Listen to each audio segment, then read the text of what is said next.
तो पिछले एपिसोड में यू हाओ अपने क्लास का लीडर बन गया था, जिसके बाद अगले सीन में हम देखते हैं कि वो दौड़ते हुए अपने रूम के तरफ वापस आ रहा होता है, जिसके दौरान वो नोटिस करता है कि उसकी वार्म करंट धीरे धीरे कमजोर होने लगी है और इसीलिए वो सोचने लगता है कि क्या उसकी ताकत फिर से वापस आ गई। लेकिन वहीं दूसरी तरफ हम देखते हैं कि वांग इससे पहले ही वापस आ गया था और वो बड़े मजे के साथ में स्नान कर रहा होता है। लेकिन तभी इसी वक्त यू हाओ भी यहाँ पर आ जाता है और वो वांग के तरफ देखता ही रह जाता है। लेकिन वांग इस बात से काफी घबरा गया था, जिसके बाद वो तुरंत अपने बटरफ्लाई वाले पंख को एक्टिवेट कर लेता है और इसी के साथ साथ वो यू हाओ को बाहर निकालकर दरवाजे को बंद कर देता है। फिर वांग उससे पूछता है कि तुम दरवाजे को नॉक किए बिना अंदर क्यों आ गए, लेकिन यू हाओ को उसकी यह बात बिल्कुल भी समझ में नहीं आती और वो परेशान होते हुए कहने लगता है कि आखिरकार वांग को हो क्या गया है और वो अचानक से मेरे साथ में इस तरह से बिहेव क्यों करने लगा। इसके बाद वो सोचने लगता है कि आखिरकार हम दोनों तो लड़के हैं और इसी के बारे में सोचते हुए वो बाहर आ जाता है। लेकिन तभी हम देखते हैं कि तेंगिया बहुत समय से उसका यहीं पर वेट कर रही थी और फिर वो इसके ऊपर गुस्सा होते हुए कहती है, क्या मैंने तुम्हें नहीं बताया था कि मैं आज रात तुमसे मिलने के लिए यहाँ पर आने वाली हूँ। इसके बाद हम देखते हैं कि वो इसे अपने साथ में लेकर एक जगह पर आती है और फिर वो इसे एक फिश कार दिखाते हुए कहती है कि यही तुम्हारे लिए सरप्राइज है। इसके बाद वो उसे बताती है कि तुम इसके मदद से अपने लिए कुछ मनी अर्न कर पाओगे और अब इसीलिए ये दोनों रात को अपनी फिश कार लेकर मार्केट में आ जाते हैं, जहाँ पर यू हाओ बहुत ही शानदार तरीके से फिश को फ्राई करने लगता है और इसे देख तेंगिया उससे कहती है कि तुम तो हीट को कंट्रोल करने के बारे में भी बहुत अच्छे से जानते हो और इसीलिए मुझे ऐसा लगता है कि हम अपने फिश को 5 कॉपर कॉइन में बेच सकते हैं। तभी यू हाओ उससे बेई के बारे में पूछता है, जिस पर तेंगिया उससे कहती है कि अभी तुम किसी दूसरी चीज के बारे में ना सोचो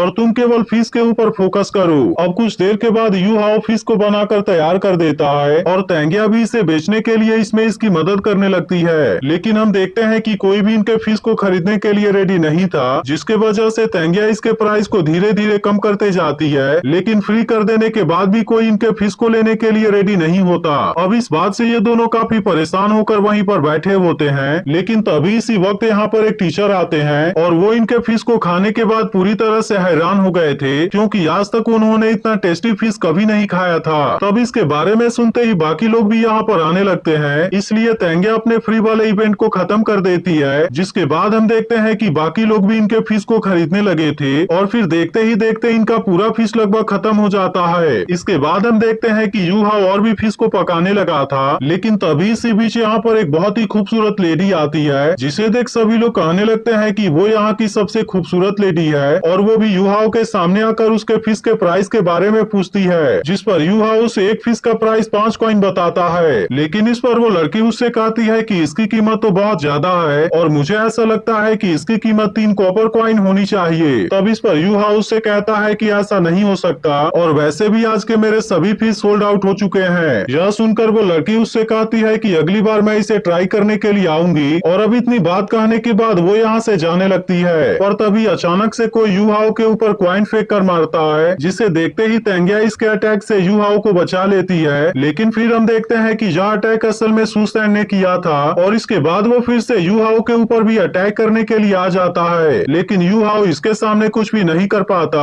और वो इसके गर्दन को पकड़कर हवा में लटका देता है। तभी हम देखते हैं कि बेई भी यू हाउ को बचाने के लिए यहाँ पर आ गया था और वो अपने लाइटनिंग पावर का यूज करके सुसैन के ऊपर अटैक कर देता है। लेकिन असल में सुसैन ने भी इसके अटैक को बहुत ही आसानी से रोक लिया था। जिसके बाद हम देखते हैं कि तेंगिया भी गुस्से में इसके ऊपर अटैक करना शुरू कर देती है, इसलिए सुसैन भी अब इसके अटैक को रोकने की कोशिश करने लगा था। लेकिन इसके बाद भी तेंगिया की एक निडल उसके पीछे जाकर लग जाती है। तभी बेई सुसैन से कहता है कि आज तुमने मेरे जूनियर ब्रदर के ऊपर अटैक किया है, इसलिए तुम्हें इसके बारे में एक्सप्लेनेशन देना होगा, नहीं तो फिर मैं तुम्हें सोल बैटल के लिए चैलेंज करता हूँ। तब इस पर सुसैन उससे कहता है कि अगर वो तुम्हारा जूनियर ब्रदर है तो क्या हुआ, क्योंकि अगर उसे किसी को रिस्पेक्ट देना नहीं आता तो मैं भी उसे नहीं जाने दूंगा। तभी हम देखते हैं कि तेंगिया भी इसके इन बातों से इसके ऊपर गुस्सा हो जाती है और फिर बेई से कहती है कि तुम अभी भी इससे बात क्यों कर रहे हो, क्योंकि इसके लिए इसे सबक सिखाना बहुत ही जरूरी है। लेकिन असल में सुसैन को भी किसी चीज के बारे में चिंता नहीं थी और वो बेई के साथ में सोल बैटल करने के लिए रेडी हो जाता है। इसके बाद अगले सीन में हम देखते हैं कि बहुत सारे लोग बैटल एरिना में आ गए थे, क्योंकि वे सब इन दोनों के बीच के फाइट को देखने के लिए काफी एक्साइटेड होते हैं। तभी यू हाओ तेंगिया से पूछता है कि आखिर वे सब इतने ज्यादा एक्साइटेड क्यों हैं, जिस पर तेंगिया उसे बताती है कि सुसैन के पास में सबसे ताकतवर डिफेंस मार्शल सोल है, जबकि बेई के पास में सबसे ताकतवर अटैक मार्शल सोल है, जिसके वजह से इन दोनों के बीच में जरूर ही बहुत ही शानदार फाइट होगा।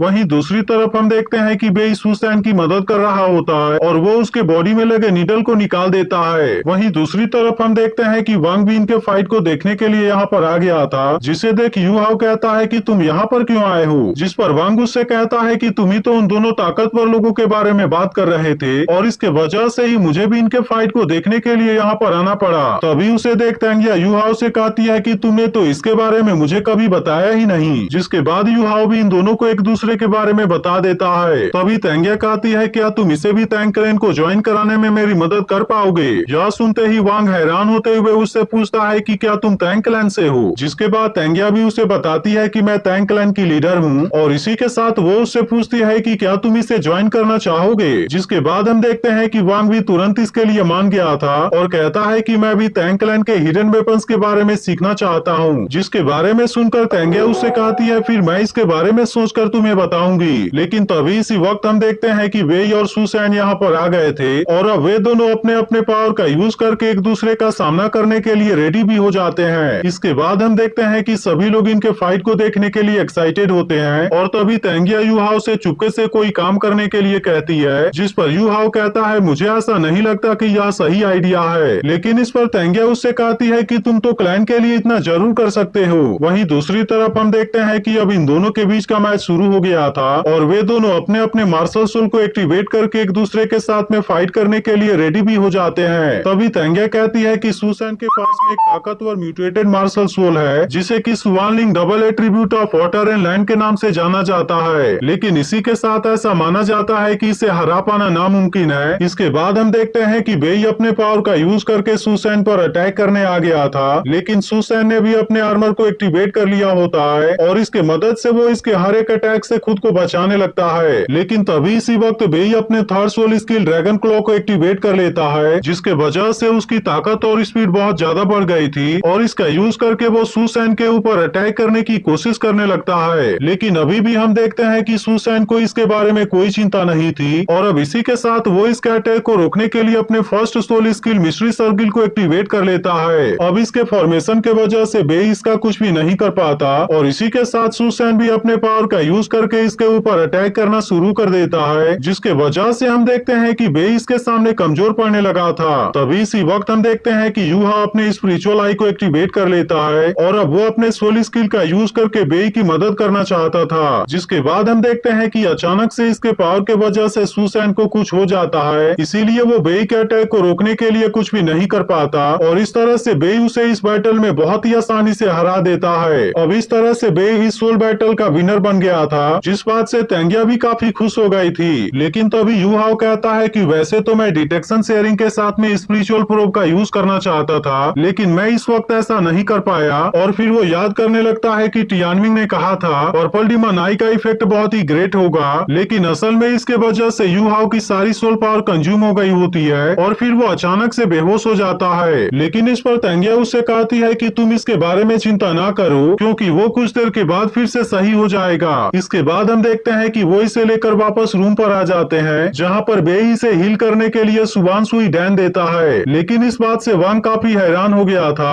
और फिर कहता है कि यह चीज तो बहुत ज्यादा कीमती है। इसके बाद बेई वांग से यू हाओ का ख्याल रखने के लिए कहता है और अब इतनी बात कहने के बाद वे दोनों यहाँ से चले जाते हैं। तभी वांग कहने लगता है कि सुबान सुई डैन से तो सोल पावर बहुत ज्यादा बढ़ जाती है और इसके अलावा यह चीज तो लिक्विड मैरो को भी प्यूरिफाई कर देती है। अब इस बात से वो समझ गया था कि इसकी कीमत कम से कम 10,000 गोल्ड सोल कॉइन जरूर होगी। लेकिन इसके बाद भी बेई ने इसे यू हाओ को बहुत ही आसानी से दे दिया, जबकि इसे लेने के बाद वांग के ऊपर बहुत ही बुरे तरीके से साइड इफेक्ट होता है। इसके बाद हम देखते हैं कि वांग भी सोने के लिए चला जाता है और फिर एपिसोड यहीं पर एंड हो जाता है।